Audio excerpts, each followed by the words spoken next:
মৰাণ অসমৰ ইতিহাসৰ এক অজেয় স্বাক্ষৰ। আদিম ভূমিপুত্ৰৰ গৌৰৱেৰে মহিয়ান আমাৰ এই পবিত্ৰ মাটি। মৰাণ জনগোষ্ঠীৰ সৰ্বাংগীন বিকাশ আৰু সাতাম পুৰুষীয়া স্বকীয় কৃষ্টি ৰক্ষাৰ সংকল্পৰে জনগোষ্ঠীটোৰ কেওটা সংগঠনৰ মাকুম আঞ্চলিক সমিতিৰ এই একত্ৰিত প্ৰয়াস। 5 বছৰৰ দীঘলীয়া বিৰতিৰ পিছত সমগ্ৰ ৰাইজৰ সহযোগত মিলনভূমি মাকুমৰ বুকুত আকৌ বাজি উঠিছে ধুতং বিনৰ মাধুৰ্য।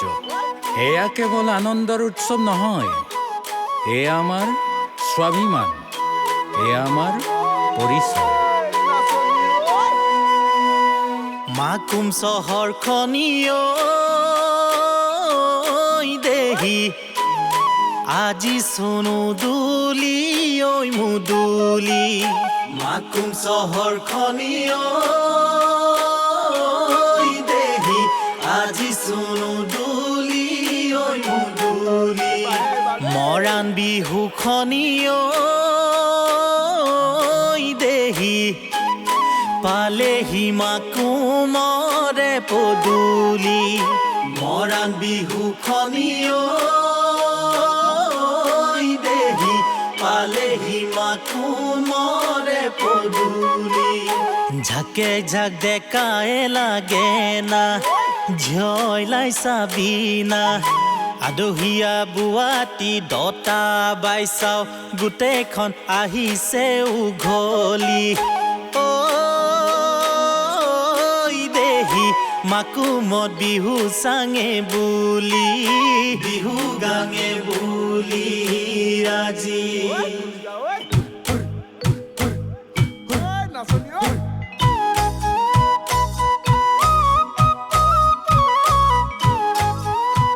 বিহু নাচ, কোলাবুঢ়ী নাচ, জজা নাচ আৰু ৰণুৱা নাচৰ পৰা গছতলৰ বিহু আৰু ৰাতি বিহু, ধৰ্ম হুঁচৰিৰ আধ্যাত্মিকতাৰ পৰা ধুতং আৰু বিনৰ ছন্দলৈ প্ৰতিটো খোজতে জিলিকি আছে আমাৰ পুৰুষানুক্ৰমিক অমৃত সুধা।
গান